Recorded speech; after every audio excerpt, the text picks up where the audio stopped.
Forged in fire. Transformation gave me not just wellness, but purpose. But let me be honest, it didn't come easy. My journey was messy, raw, and full of moments where I thought I couldn't go on. And yet those moments, those broken, uncomfortable, tear-filled moments are what forged my coaching philosophy. It's rooted in empathy, resilience, and actionable growth. It's built from the fire of my own struggles and from the courage it took to rise again. Every struggle became a lesson. Every setback became a roadmap, not just for me, but for everyone I now help. It isn't about giving people answers. It's about guiding them back to themselves, helping them discover their own power and their own courage, their own voice. I remember the days when I couldn't move the way my body used to, when simple tasks felt impossible, confidence lost, dreams paused. But even in that fragility, I found strength. The very few things I thought that would break me became the fuel for helping others to heal. My favorite type of yoga is hatha yoga. I wasn't interested in yoga until one day a friend dragged me to Pineapple Dance Studios. That first class, the summer solstice, 1 hour of chanting, arms waving back and forth, pushing the rain away. We didn't stretch, we just chanted. 6 other people in the room, no hiding. My arms ached for days. I laughed until it hurt. And obviously I didn't go back for a long time. Then I discovered hatha yoga, gentle, relaxed, intuitive, a practice that meets you where you are. No pressure, no forcing, just movement, breathing, presence. It reminded me that healing doesn't have to be painful. Recovery doesn't need to hurt to be powerful. When I switched to a new hot yoga studio, I met 2 teachers who told me simply, just do what you can. And I did. And it changed everything. My body was fragile, my confidence shaken. But moving again, even a little, reminded me that life, like yoga, is about persistence, patience, and compassion for yourself. Science confirms what I felt.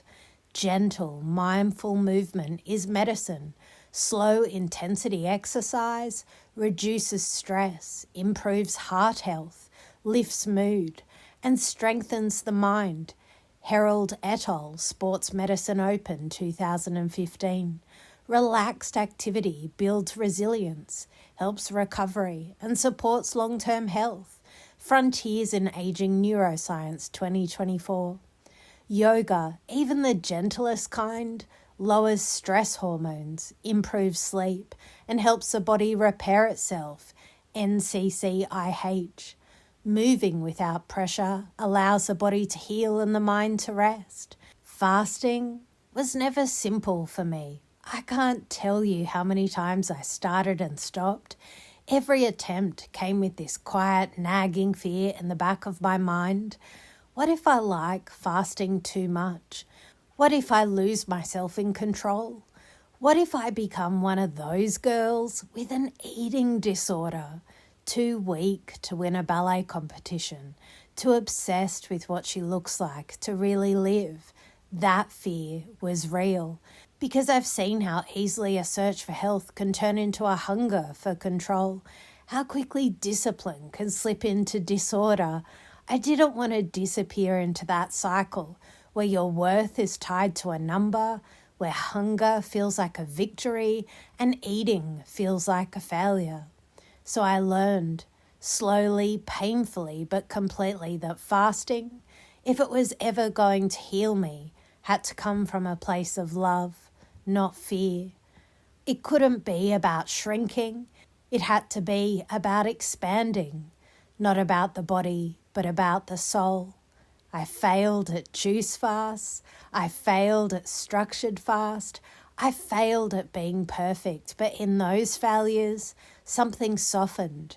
I began to understand that fasting could be sacred, not punishment but presence. It became less about food, more about awareness, noticing the difference between hunger and habit, between emptiness and peace. Sometimes, when I felt disconnected or unsure, I'd open the internet and look up if there were any spiritual fasts happening around the world. Not political or protest fasts, but soul-driven ones. A Jewish fast day, a Muslim fast during Ramadan, a Christian Lent, even a seasonal cleanse or a new moon ritual. There was something profoundly comforting about realizing that somewhere, someone else was also pausing, also choosing reflection over consumption. It reminded me that fasting isn't just personal, it's collective. It's a human practice that crosses every border, every belief. We all have moments where we step back from fullness to feel what truly fills us. When I fasted alongside those unseen souls, even if only in spirit, I felt less alone, more connected, more grounded in something timeless. And strangely, eating became part of that rhythm too. Breaking the fast felt sacred, like honouring the body for its patience and resilience. A bowl of soup, a piece of fruit. I love breaking a fast with watermelon, yum. Simple, quiet gratitude. Eating wasn't the end of the fast, it was the completion of the prayer. Science backs this up. Research from the New England Journal of Medicine 2019 shows that mindful fasting, when done safely, can support cellular repair, reduce inflammation, and improve focus. But studies in the Journal of Eating Disorders 2021 warn that when fasting becomes rigid or appearance-driven, it can trigger or worsen eating disorders, leading to anxiety, guilt, and a fractured relationship with food and body. That's why intention matters more than method. Across cultures and faiths, fasting has always been a spiritual act, a way to cleanse, reflect, and reconnect. Muslims fast during Ramadan, Jews fast on Yom Kippur, Christians fast during Lent. It's not about restriction, it's about renewal. As I've already mentioned, I started aligning my fasts with meaning, the change of a season, a solstice, a time of reflection. I'd take slow walks. I stopped counting hours and started counting insights. I stopped focusing on what I was giving up and began noticing what I was gaining: stillness, awareness, peace. Over time, fasting stopped being like deprivation. It became devotion. It wasn't about willpower anymore. It was about faith. Faith that my body knew when to rest, when to rise, when to release. And maybe that's what healing really is. Learning that strength isn't control and self-care isn't self-denial. That you can love your body without trying to perfect it. That you can seek clarity without punishing yourself for being human. I never wanted to be one of those girls who lived her whole life hungry, not for food, but for freedom. Now, when I rarely fast, it's not to fight my body, it's to listen to it, not to become less, but to become more. Because health isn't about restriction, it's about reconnection, not about what you take away, but what you return to. And when fasting becomes spiritual, it's no longer about emptiness, it's about space, sacred space, where the body and spirit can finally meet in peace. True transformation doesn't come from doing more. It comes from doing what resonates. You already have the tools inside you. Love tomatoes? Eat 3 a day. Love gardening? Plant, prune, connect. Love fresh water with lemon? Keep the lemons coming.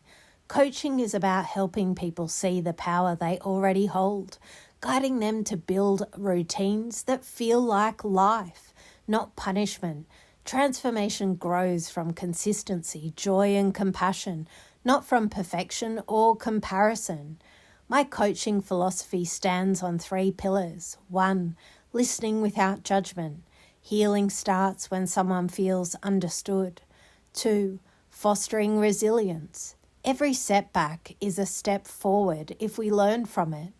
3, creating actionable growth.